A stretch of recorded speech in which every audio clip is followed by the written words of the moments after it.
26,300 Nifty பீக்கில் இருக்கிற போது அப்போது சில முதலீட்டாளர்களோ குறுகிய காலத்தில் இருப்பு வைத்து வர்த்தகம் செய்யும் வர்த்தகர்களோ ஏதேனும் ஒரு பங்கை வாங்கியிருந்து அதை ஸ்டாப் லாஸ் போட மறந்துருந்தாலோ அல்லது ஏறும் என்ற முன் கணிப்பில் இருந்திருந்தாலோ அந்த பங்குகள்லாம் சரசரன்னு இறங்கி தோராயமாக 40 to 50% இறங்கி இருக்கலாம். தொடர்ந்து டெக் மஹிந்திரா, HCL எல்லாமே வரிசையாக அதனுடைய ஏர்னிங்ஸ் கொடுப்பாங்க. பட் ஆனுவல் டிவிடெண்ட் கொடுக்கறது சில நிறுவனங்கள் கொடுக்கறது, அதனால் அது ஏறினாலும் அல்லது கையில் இருப்பு வைத்திருக்கிறவங்களுக்கு அது பலனளிக்கலாமே தவிர இந்த டிவிடெண்ட் கொடுப்பாங்க அப்படின்னு நினச்சி இப்போ போய் நம்ம வாங்கிறதுங்கிறது எந்த அளவுக்கு சாத்தியமாக இருக்குங்கிறதும் சாதகமாக இருக்குங்கிறதும் தீர்மானிக்க முடியாது. அந்நிய முதலீட்டாளர்கள் மாதத்தில் 2 நாளைக்கு முதலீடு பண்ணுறாங்க. உடனே அந்நிய முதலீட்டாளர்கள் வந்துட்டாங்கன்னு நினச்சிக்கிட்டு நம்ம போய் வாங்குற போது மறுநாள் தான் அவங்க விற்க ஆரம்பிச்சுறாங்க. கடந்த மார்ச், ஏப்ரல் எல்லாத்துலேயும் பார்த்தீங்கன்னாலே மாதத்தில் முதல்ல ஒரு 2 நாளைக்கு மட்டும்தான் இன்வெஸ்ட்மெண்ட் ஹெவியாக வந்து பையிங் ஆப்பர்ச்சுனிட்டிஸ் கொடுத்துருக்காங்க. கட்டுமானத்தின் வலிமை, கட்டிடங்களின் பாதுகாப்பு, ஸ்ரீ துர்கா TMT கம்பிகள். நியூஸ் கஃபே நேயர்களுக்கு அன்பான வணக்கங்கள்.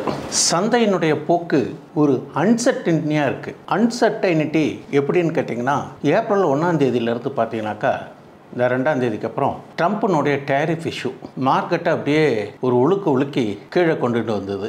அப்போ நம்ம மார்க்கெட்டில் நம்ம சந்தையில் இருக்கக்கூடிய ஸ்கிரிப்டெலாம் நம்ம இன்னும் இறங்கும்னு நினச்சின்னு இருந்தோம். திடீர்னு என்ன ஆச்சுன்னு கேட்டிங்கனாக்கா, கடந்த ஒரு 3-4 நாட்களுக்கு முன்னால் டேரிஃப் இஷ்யூவை ஒரு 90 டேஸ்க்கு பாஸ் பண்ணி வச்சுருக்கிறதாக ஒரு அறிவிப்பு வந்தது. உடனே மீண்டும் அடிவாரத்தில் இருந்த பங்குச் சந்தைகளும் சில ஸ்டாக்குகளும் துள்ளி குதித்து வேகமாக எழுந்திருந்து மேல் வர ஆரம்பித்தது.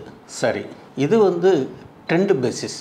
இப்போது 2025 பார்த்தீங்கன்னாக்கா ஆரம்பத்திலேருந்து சந்தையினுடைய போக்கு எல்லாமே நியூஸ் பேசிஸில் தான் இருக்குது, ட்ரெண்டிங் பேசிஸில் தான் இருக்குது. இந்த டயத்தில் நம்ம முதலீட்டாளர்களும் சரி வர்த்தகர்களும் சரி நிதானமாக தங்களுடைய பங்குகளை வாங்குவதும் விற்பதும் தொழில்நுட்ப ரீதியாக பகுப்பாய்வு செய்து லாபத்தை பதிவு செய்யறதுக்கான வாய்ப்புகள் தானே தவிர நீண்டகால முதலீட்டுக்காக எந்த ஒரு பங்கையும் தீர்மானிக்கக்கூடிய நிலைமையில இப்போ நம்ம இல்லை. ஏன்னு கேட்டீங்கன்னாக்கா, நாம் ஒன்று வாங்கலாம், இதை இன்வெஸ்ட்மெண்ட் பண்ணலாம் அப்படின்னு இருந்ததுன்னா அது டேரிஃப் இஷ்யூவில் அந்த ஸ்டாக்ஸ் வருது. நான் டேரிஃப் இஷ்யூவில் ஸ்டாக் வாங்கினோம்னாக்கா அந்த ஸ்டாக்கு நல்ல ஒரு மொமெண்டம் கொடுக்குறதானா அதுவும் இல்லை. இப்போது வருஷம் முடிவு முடிஞ்சு 31/3/2025 முடிஞ்சு இந்த ஆண்டு அறிக்கை, that is annual report of ஒவ்வொரு கார்ப்பரேட்ஸினுடைய ஏர்னிங்ஸ் இப்போ வர ஆரம்பிச்சிருக்கு. இந்த மாதிரியான சூழ்நிலையில் நம்மக்கிட்ட கையில் ட்ரேடர்ஸாக இருந்தால் ஏதாவது வாங்கி இருந்தால் செய்திகளின் அடிப்படையில் லாபம் பதிவு பண்ண வாய்ப்பு இருந்தால் லாபப்பதிவை செய்து கொள்ளலாம்.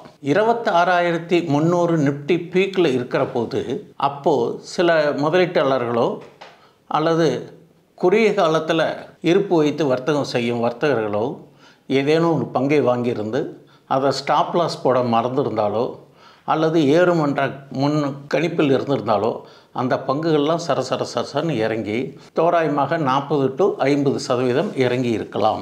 நிஃப்டி 21,800 வந்தது. அந்த வாய்ப்பை நாம் பயன்படுத்தி இருக்கணும். அப்போது அந்த பயன்படுத்த வேண்டிய சூழ்நிலை எப்படின்னு கேட்டிங்கன்னா, கையில் இருக்கக்கூடிய பங்கை தொழில்நுட்ப ரீதியாக ஆராய்ந்து ஒரு பகுதி அக்யூமுலேட் பண்ணியிருந்தால் இப்போது அந்த 21,800 ஏறி இப்போ பார்த்தீங்கன்னாக்கா நிஃப்டி 23,800 இந்த லெவலில் வந்து நின்றுட்டுருக்கு. டெக்னிக்கலாக பார்க்குற போது இப்போது சந்தை என்பது சில இண்டிகேட்டரின் அடிப்படையில் பார்வையிடுற போது அது நல்ல உச்சத்தில் தான் இருக்குது. இப்போது இதுக்கு வந்து நம்மளுடைய கண்ணோட்டத்தில் பார்த்தீங்கன்னாக்கா ஓவர் பாட் ரிஜிம் அப்படின்னு சொல்லுவாங்க. இந்த ஓவர் பாட் ரிஜிமில் என்ன செய்யணும்? கையில் இருக்கிற பங்கு நமக்கு லாபத்தை கொடுக்கக்கூடியதாக இருந்தால் ஒரு பகுதியோ அல்லது லாபம் தீர்மானிக்கப்பட்டதுக்குள்ளே இருந்திருந்தால் போதும் என்ற மனதுடனோ லாபத்தை பதிவு செய்ய வாய்ப்பு சந்தை கொடுத்துள்ளது. இந்த நிலை தொடர்ந்து நீடிக்குமா அப்படின்றது ஒரு கேள்விக்குறி. குளோபல் டென்ஷன்ஸ் ஏதோ ஒரு காரணம் இருக்குது. ஒன்றா டேரிஃப் இருக்குது, இல்லைனா வார் இஷ்யூ இருக்குது, இல்லை வேறு ஏதாவது ரீசன்ஸ்னால இம்மீடியட்டாக அதை தாக்கத்தை வந்து பங்குச்சந்தையில் தான் ஏற்படுத்துறது. அப்போது நம்ம இன்னும் ஏறும்னு வச்சுக்கிட்டு இருப்போம். ஏறாமல் திடீர்னு என்னாகும்? சரிவை நோக்கி வரும். இப்போ கடந்த சில மாதங்களாகவே பார்த்தீங்கன்னாக்கா சந்தை மார்க்கெட் காலையில் ஓப்பன் ஆனோடனே 150 பாயிண்ட் 200 பாயிண்ட்டு நிஃப்டி ஏறிடுறது. நாம் கிட்ட பார்க்க வேண்டிய ஸ்டாக்குகள் பார்த்தீங்கன்னாக்கா வாங்கலாம்னு நினச்சா ஐயோ இந்த விலையில் போய் வாங்கலாமான்ற அளவுக்கு அந்த லெவலுக்கு மேலே டெக்னிக்கல் லெவலுக்கு மேலே ஏறி இருக்குது. அப்போ வாங்குறதுக்கு யோசனை பண்ணுறோம். ஏறி இருக்கிற பங்கை விற்கலான்னா நம்மக்கிட்ட அந்த பங்கு இருக்காது. ஆனால் நம்மள்கிட்ட இருக்கிற பங்குகள் ஏறாமல் இருக்கும். நிஃப்டி ஏறினால எல்லா பங்குகளும் ஏறும்னு நம்ம எதிர்பார்க்க முடியாது. சில பங்குகள் சில காரண சூழ்நிலைனாலையும் சில அறிவிப்புகள்னாலையும் பல்வேறு காரணங்களால ஏறுறதுக்கும் இறங்கிறதுக்கும் வாய்ப்புகள் உண்டுன்னு உங்களுக்கெல்லாம் தெரியும். அப்போது அதில் நல்ல செய்திகள் இருந்தால் அந்த பங்கு ஏறும்.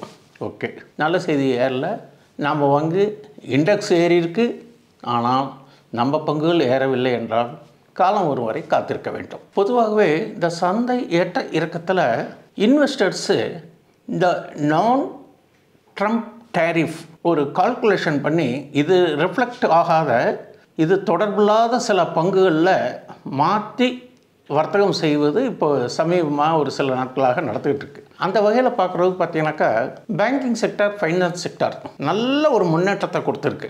நிஃப்டியினுடைய ஏற்றத்தை விட பேங்க் நிஃப்டி நல்ல ஒரு முன்னேற்றத்தை கொடுத்து அப் ட்ரெண்டில் வந்துக்கிட்டே இருக்குது. Day by day. நீங்கள் சார்ட்டை போய் பார்த்தீங்கன்னாக்கா ஒரு 1 டே சார்ட்டு அல்லது 4 ஹவர் சார்ட்டு போய் பாருங்கோ.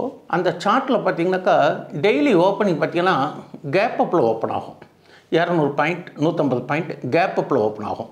ஒரு சார்ட் அப்படின்னு பார்த்தீங்கன்னாக்கா கண்டினியூட்டி இருக்கணும். அது இறங்கினாலும் சரி ஏறினாலும் சரி, இறங்குற போது ஒரு கேப் டவுன் கேப் இருந்ததுன்னா to be filled up in shortly by up trend. அப்பில் தட் இஸ் மேல் நோட்டத்தில் ஏதாவது கேப் இருந்தால் அது எந்த சூழ்நிலையாவது ஏதோ ஒரு காரணத்தை வைத்து லாபப்பதிவு அல்லது செய்தியின் அடிப்படையில் அந்த downward gap to be filled. அப்படி பார்க்குற போது நிஃப்டி 22,900 23,200 இப்போ இம்மிடியட்டாக கேப் இருக்குது. இந்த சந்தை எந்த அளவுக்கு மேலே போய்கிட்டே இருந்தாலும் இந்த கீழே இருக்கக்கூடிய கேப் ஏதோ ஒரு காரணத்தில் விரைவில் ஃபில்லப் பண்ணுறதுக்கான வாய்ப்புகள் இருக்குது. ஆனால் எப்பொழுது என்று தீர்மானிக்க முடியாது. அது ஏதோ ஒரு செய்தியின் அடிப்படையிலையோ அல்லது டெக்னிக்கலாவோ அல்லது பெரும் முதலீட்டாளர்கள் இவங்க லாபப்பதிவு செய்கிற போதோ அந்த கேப் டு பி ஃபில்டு. பொதுவாக செயின் மாதிரி இருந்துக்கிட்டே இருக்கணும் சார் அந்த சார்ட்டு. அந்த கேப் அப்பில் இருந்தாலும் டவுனில் இருந்தாலும் விரைவில் அது ஃபில்லப் பண்ணுறதுக்கான வாய்ப்புகள் இருக்குது. சரி, இப்போ நம்ம நிஃப்டியை பார்க்குற போது பார்த்தீங்கன்னாக்கா அந்த இண்டிகேட்டர்லாம் ஓவர் பாட் ரிஜிமில் காமிக்கிறது. அப்போ அந்த கேப் ஃபில் பண்ணுறதுக்கான வாய்ப்புகளை எதிர்பார்த்து கொண்டு இருக்கிறது. கடந்த ஒரு வாரமாகவே பங்குச்சந்தை ஏற்றத்திலேயே தான் இருந்துக்கிட்டு இருக்குது. இதை ஒரு வாய்ப்பாக பயன்படுத்திட்டு நம்ம இன்வெஸ்டர் 26,300 வாங்கியிருக்கிறவங்க விலை இறங்கி இருக்கிறங்கிற ஒரு வாய்ப்பு இருக்கிற போது 21,800 வாங்கியிருந்தால் இப்போது ஒரு 3000 பாயிண்ட் ஏறி இருக்கிற போது இதில் ஒரு குறுகிய கால ஒரு லாபப்பதிவை மேற்கொண்டால் ஏற்கனவே வாங்கியிருந்தக்கூடிய நஷ்டத்தை இது ஓரளவுக்கு சுமாராக சரி கட்டுறதுக்கான வாய்ப்பு சந்தை கொடுத்துருக்கு. சந்தை வாங்குவதற்கும் விற்பதற்கும் ரெண்டுக்குமே வாய்ப்பு கொடுக்கறது. 2 முறை 21,800 கிட்ட வந்து தான் திரும்பி பவுன்ஸ் ஆகிருக்கு. அப்போது நிஃப்டியை பொறுத்தவரையிலும் டெக்னிக்கலாக 21,800 ஒரு ஸ்ட்ராங் சப்போர்ட். அதற்கு முன்னதாக இந்த இடைப்பட்ட கேப்னு சொல்கிறாங்க இல்லையா, இது எப்போ ஃபில் பண்ணுங்கிறது யாருனாலையும் கணிக்க முடியாது. இப்போதைக்கு சந்தை ஏறுமுகத்தில் இருக்குது. ரெண்டாவது, இப்போது காலாண்டு முடிவுகள் 4வது காலாண்டு முடிவுகள் வர ஆரம்பிச்சிருது. பெரிய பெரிய ஜெயண்ட் கார்ப்பரேட்ஸ் எல்லாம் அதனுடைய ரிசல்ட்டை அனௌன்ஸ் பண்ணியிருக்காங்க. வந்தவர்களையும் பார்க்குற போது டிசிஎஸ் விப்ரோலாம் ஒரு பெரிய ஏற்றத்தை கொடுக்கல. இன்றைக்கி இன்ஃபோசிஸனுடைய ரிசல்ட் இருக்குது. தொடர்ந்து டெக் மஹேந்திரா, HCL எல்லாமே வரிசையாக அதனுடைய ஏர்னிங்ஸ் கொடுப்பாங்க. பட் ஆனுவல் டிவிடெண்ட் கொடுக்கறது சில நிறுவனங்கள் கொடுக்கறது. அதனால் அது ஏறினாலும் அல்லது கையில் இருப்பில் வைத்திருக்கிறவங்களுக்கு அது பலனளிக்கலாமே தவிர இந்த டிவிடெண்ட் கொடுப்பாங்க அப்படின்னு நினச்சி இப்போ போய் நம்ம வாங்கிறதுங்கிறது எந்த அளவுக்கு சாத்தியமாக இருக்குங்கிறதும் சாதகமாக இருக்குங்கிறதும் தீர்மானிக்க முடியாது. ஏன்னா லாபப்பதிவுகள் வரலாம், சந்தை எதிர்பார்த்த ரிசல்ட்டு கிடைக்காமல் இருக்கலாம். அது டிஸப்பாயிண்டட் பை ஸ்ட்ரீட் எக்ஸ்பெக்டேஷன்னு சொல்லுவாங்க. அதனால் இந்த மாதிரியான அறிவிப்பு போகிற டயத்தில் நம்ம என்ட்ரி ஆகிறத கொஞ்சம் பாதுகாப்பாக யோசனை பண்ணி தான் செய்யணும். இன்றைய காலகட்டத்தில் என்னுடைய கண்ணோட்டத்தில் இன்வெஸ்டர்ஸ் அப்படிங்கிறவங்க இந்த ஓவர் பாட் ரெஜிமில் கொஞ்சம் நிதானித்து சந்தையினுடைய போக்கை அனுசரித்து குறுகிய கால முதலீடோ அல்லது வர்த்தகர்களாக இருந்தால் அந்த EODன்னு சொல்லுவாங்க இல்லையா, எண்ட் ஆஃப் த டே, அது பேஸ் பண்ணி அனலைஸ் பண்ணி உங்களுடைய ஃபினான்ஷியல் அட்வைசரையும் கேட்டுக்கிட்டு நாம் என்ட்ரி ஆகி குறைந்த லாபத்தில் எக்ஸிட் ஆகிக்கணும். இந்த சந்தை அதிக லாபத்தை கொடுக்கக்கூடிய சந்தையின் போக்காக கடந்த சில மாதங்களாக இல்லை. இந்த நிலைமை எப்போ மாறணும் அப்படின்னு கேட்டிங்கன்னா அந்நிய முதலீட்டாளர்களின் தொடர் முதலீடு ஆரம்பித்தா வாய்ப்புகள் உண்டு. அந்நிய முதலீட்டாளர்கள் மாதத்தில் 2 நாளைக்கு முதலீடு பண்ணுறாங்க. உடனே அந்நிய முதலீட்டாளர்கள் வந்துட்டாங்கன்னு நினச்சிக்கிட்டு நம்ம போய் வாங்குற போது மறுநாள் தான் அவங்க விற்க ஆரம்பிச்சிடறாங்க. கடந்த மார்ச், ஏப்ரல் எல்லாத்துலேயும் பார்த்தீங்கன்னாலே மாதத்தில் முதல்ல ஒரு 2 நாளைக்கு மட்டும்தான் இன்வெஸ்ட்மெண்ட் ஹெவியாக வந்து பையிங் ஆப்பர்ச்சுனிட்டிஸ் கொடுத்துருக்காங்க. ஓவராலாக மந்த்து பார்க்குற போது செல்லிங் தான் ஜாஸ்தி பண்ணிகிட்டு இருக்காங்க. ஓரளவுக்கு நம்ம உள்நாட்டு முதலீட்டு நிறுவனங்கள், மியூச்சுவல் ஃபண்ட்ஸு, எஸ்ஐபி இதெல்லாம் ஓரளவுக்கு நம்மளுடைய சந்தையினுடைய இறக்கத்தை பேலன்ஸ் பண்ணி சுதாரித்து மெயின்டைன் பண்ணிகிட்டு இருக்கு. ஒரு மீடியா நியூஸில் பார்த்தேன், எஸ்ஐபி கடந்த மார்ச் மாதத்தில் மியூச்சுவல் ஃபண்ட் எஸ்ஐபி கணிசமாக குறைந்திருக்கிறதாக ஒரு செய்தி பார்த்தேன். எஸ்ஐபி இன்வெஸ்டர்ஸ் ஒரு எனக்கு தெரிந்த விஷயத்த சொல்கிறேன், சந்தை ஏறினாலும் இறங்கினாலும் தங்களுடைய பொருளாதார நிலைக்கு தீர்மானித்து தானே எஸ்ஐபின்னு உள்ளே வந்திருப்பீங்க. அதை தொடர்ந்து பண்ணிக்கிட்டு இருந்தால் தான் அந்த 5 ஆண்டுகள் அந்த 10 ஆண்டுகளில் இடைவிடாத முதலீடு செய்யிட்டு இருக்கிற போது அதோடைய பலன் நமக்கு ஓரளவுக்கு எதிர்பார்த்த அவுட்புட்டு, பொட்டென்ஷியல் அவுட்புட்டு கிடைக்க வாய்ப்பு இருக்குது. சந்தை ஏற தான் செய்யும், இறங்க தான் செய்யும். 21,800 போச்சு, இன்றைக்கி 23,800 வந்திருக்கு. அதனால் சந்தை ஏற்ற இறக்கங்கள் என்பது தொடர்கதை தான். நம்மளுடைய முதலீடு எஸ்ஐபி இதுக்காக நம்ம நிறுத்தணும், மறுபடியும் ஏறினா இறங்குற போது எஸ்ஐபி பண்ணுறபோது உங்களுக்கு யூனிட் ஜாஸ்தி கிடைக்கும். அல்லது இண்டிவிஜுவலாக நீங்கள் ஒரு ஸ்டாக்ஸில் பண்ணியிருந்தீங்கன்னு வச்சுக்கோங்களேன், ஏதோ ஒரு குறிப்பிட்ட ஸ்டாக்கு 120 ரூபாவில் இருக்குது, அது 120 ரூபாவில் வாங்குங்க, இல்லை 130 ரூபாவில் தொடர்ந்து போட்டுக்கிட்டீங்க, திரும்பி அதே 140 ரூபாய்க்கு போகும், 150 ரூபாய்க்கு போகும். அந்த ரேஞ்ச் பவுண்டில் தானே இருக்கும் உங்களுக்கு.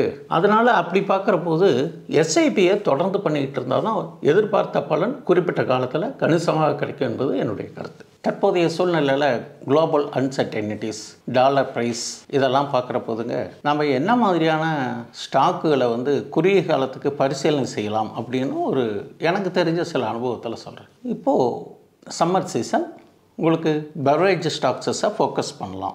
2வது, யூஎஸ் டேரிஃப் இஷ்யூக்கு தொடர்பில்லாத வங்கித்துறை பங்குகள் மற்றும் ஹவுசிங் லோன் சம்மந்தப்பட்ட பங்குகள் இருக்குது பார்த்தீங்களா, அது மாதிரி நம்ம குறுகிய காலத்துக்கு முதலீடோ வர்த்தகமோ செய்யலாம். தொழில்நுட்பத்தை ஆராய்ஞ்சு அதுக்கு தகுந்த மாதிரி ஹவுசிங் ஸ்கீம் சம்மந்தப்பட்ட ஹவுசிங் லோன் சம்மந்தப்பட்டது எதுக்காக நான் வந்து பரிசீலனை செய்யலாம் அப்படிங்கிற என்னுடைய கண்ணோட்டத்தில் நான் என்ன நினைக்கிறேன் அப்படின்னு கேட்டிங்கன்னா, ஆர்பிஐ ரேட் ஆஃப் இன்ட்ரெஸ்ட்டை குறைச்சிருக்கு. அப்போது ஹவுசிங் லோனுக்கு இன்னும் கூடுதலான கொடுக்கறதுக்கு வர்த்தகம் அதிகரிக்கிறதுக்கான வாய்ப்புகள் இருக்குது. அதனால் இந்த மாதிரி பங்குகளை வந்து நம்ம இந்த துறை சம்பந்தப்பட்ட பங்குகளை பரிசீலனை செய்து தொழில்நுட்ப ரீதியாகவும் இந்த கார்ப்பரேட்டினுடைய அடிப்படை வீதங்கள்லையும் பார்த்து முதலீடு செய்கிறது அல்லது வர்த்தகம் செய்கிறது என்பது ஒரு ஆரோக்கியம்.